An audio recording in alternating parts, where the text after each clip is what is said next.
O, tinanong na din mga kababayan ng mainstream media si Speaker Martin Romualdez tungkol sa announcement ng mga Duterte, lalo na po ni Inday.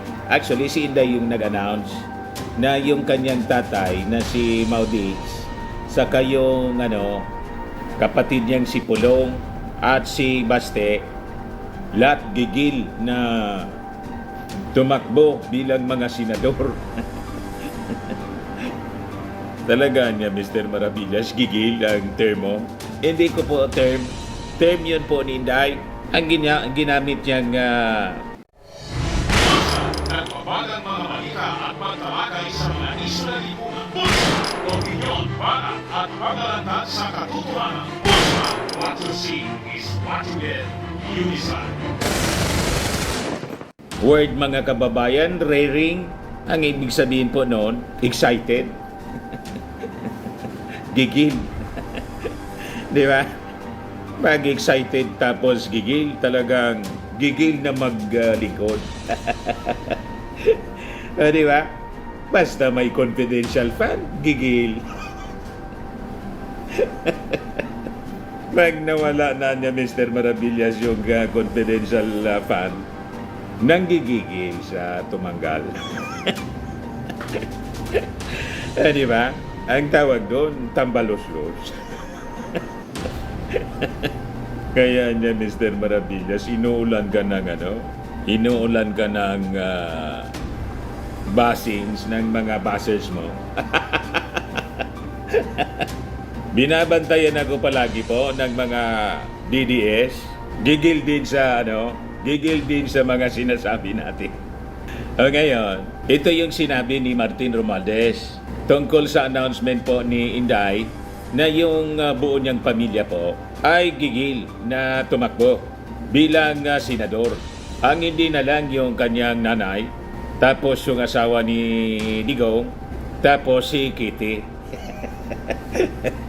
Sila lahat ay gustong tumakbo. So ang sagot po ni Martin sa pagtatanong ng mainstream media, basta niya qualified. Ayos na ayos po yung sagot ni Martin. Walang problema po kay Martin. Basta niya qualified, Romualdez sees nothing wrong with Duterte's Senate ambition. Ayos na ayos lang niya yan. Tama naman po. Kahit nga po ako, gustong-gusto ko na yung mga Duterte tumakbo kahit anong posisyon po. Sabi ni Bato, para niya masaya. Kanya-kanyang hilig lang yan po, mga kababayan. Mahilig sila sa politika, nga po tumagal sila ng raming panahon diyan po sa Davao. O di ba? Yan po si Martin ang posibleng i-endorse na susunod na presidente ng ating Pangulong Bongbong Marcos. Kaya ayaw na niya Mr. Maravillas tantanan ng mga DDS. Si Martin hindi man nag-a-announce kasi napakalayo pa yung 2028. Sinabi niya nga ngayon. Yan po si Martin, i-play ko ito sa inyo. Ano ba to? Inquirer. Ano sabi po ni Martin? Speaker, kamusta po yung reaction po to the Duterte while he was in Reaction na niya. Because it's a democratic nation that we are living, so only Filipino has the right provided that they have the proper constitution. Democratic. Sir, your plans for 2025, are you running for senator? Siguro, nanatili mo naman sa Facebook later, this is my work kasi maraming kailangan sa Speaker, kamusta? Or you're running for president? Speaker, kamusta po yung Former Sir, kamusta po yung relationship niyo with Pinipilit ng mainstream media na mag-announce si Martin. Huwag ninyong itutulad si Martin Romualdez dito sa mga gigil. Gigil na gigil sa politika. Ang tagal-tagal pa po. Sabi ni Martin na matagal pa na yun, 2028. Aguan niya ay tatakba ko for re-election ng 1st District ng Leyte. Pero yung 2028, matagal pa niya yun. Pero po, si Inday, in-announce na niya, siya daw tatakbo for mayor na lang. Siguro sa 2028, kasi alangan man mag-resign siya sa pagka-vice presidente. sa 2025 para tumakbong mayor. 2028 pa man yung pagtatapos ng kanyang term. Pero malamang utik. Ano niyang utik? Hindi bayan na ibigay sa inyo yung full story ng balitang yan. Click subscribe muna dito sa ating YouTube channel and hit the notification bell para lagi po kayong updated sa mga kaganapan dito sa ating bansa. Like and share na rin po ninyo ang ating video. At huwag na rin po ninyo na skip yung ating mga commercial ads para tuloy-tuloy lang ang pag-unlad ng Bagong Pilipinas. Sa mga nagana po ng malinis and spacious fitness gym, pumunta lang po kayo sa aming Colossal Fitness Gym. We also offer Grab Car Rental with our brand new 2023 model ng Toyota Innova. We also accept booking for those who are planning to travel via PAL, Cebu Pacific, and other airline companies, local and international, and bills payment for Meralco Bills, Aleco Bills, PLDT, etc. Ang Colossal Fitness Gym is located at 3rd floor Security Bank Building, Lanco Business Park, Legazpi City, Albay. For inquiries, look for Gilon Maravillas, contact number 0966-802-0949. Yan po yung aming Innova. Lagi na pong matao sa amin.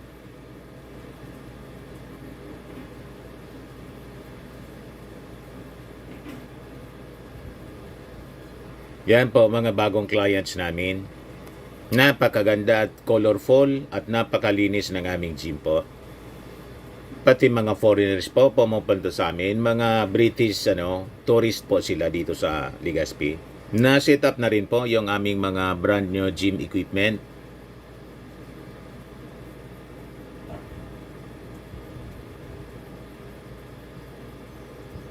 May treadmill na rin po kami.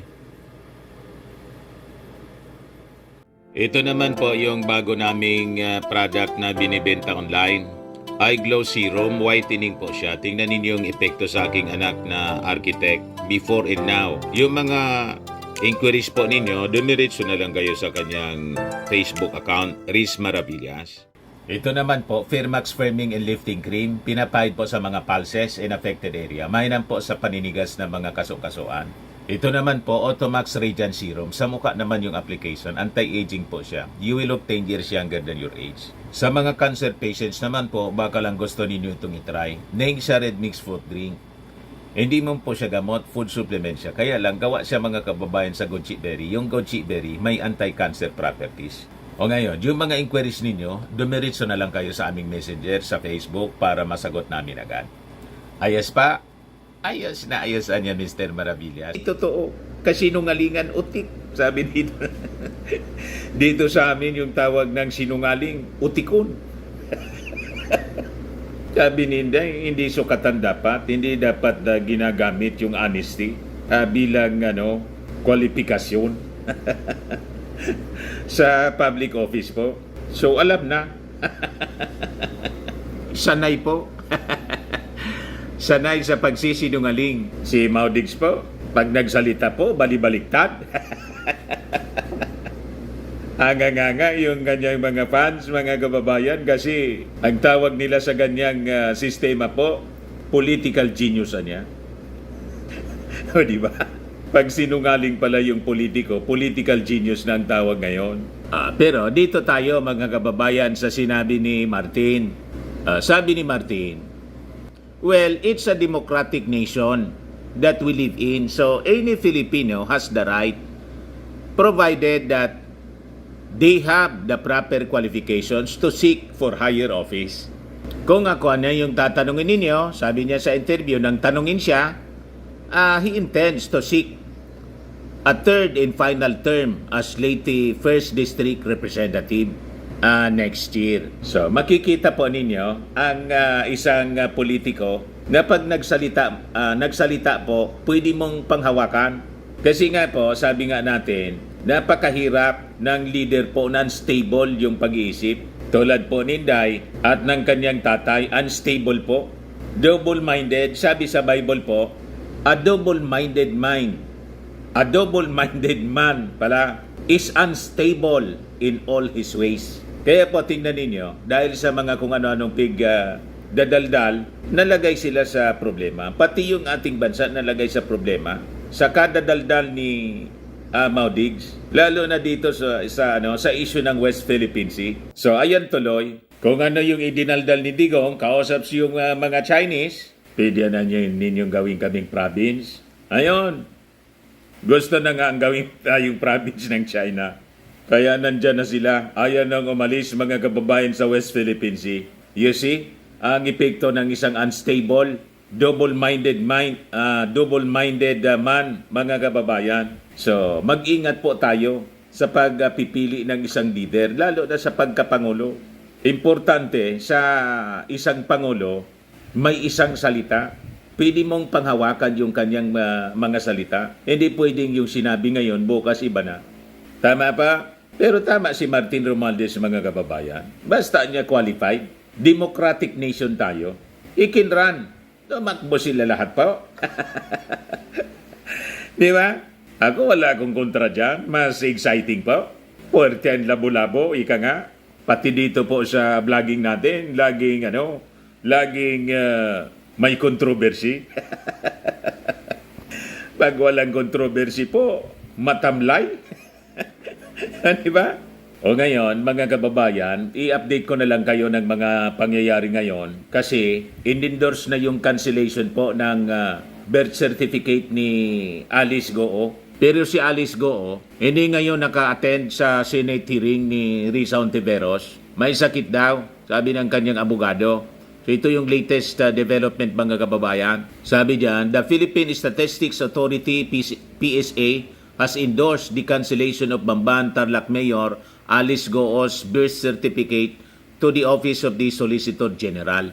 We endorse niya to the Office of the Solicitor General for the cancellation of the certificate of live birth because the PSA has no power to automatically cancel when we see irregularities in the registration process. Sabi po ni Assistant National Statistician Marisa Grande during the resumption nitong committee hearing. Kaya po, ito kasi may mga na-discovery pa. Malamang ginamit lang ni Alice Goo, ni Mayor Alice Goo, yung pangalan sa isang tao. Ito yung Alice Goo din ang pangalan. Yan o. Goo Alice Lial. Parehas yung pangalan, iba yung identity. Magkaiba yung identity. So ang duda, ginamit lang po ni itong fake siya. Chinese talaga siya, lumalabas. Tapos, ninakaw, stolen nga ninakaw yung identity nitong isang tao. Ayan po.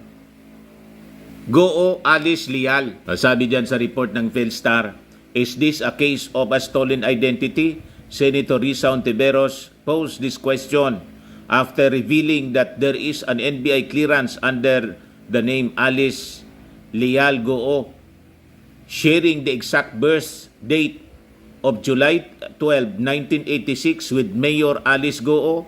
Pareho niya yung spelling ng pangalan, pero iba ang muka.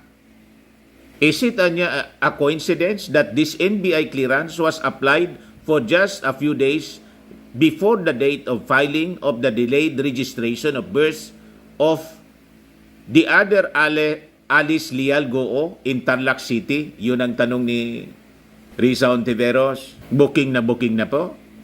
Has Goo Huaping assumed the identity of a Filipino woman and then nearly a decade later ran for public office?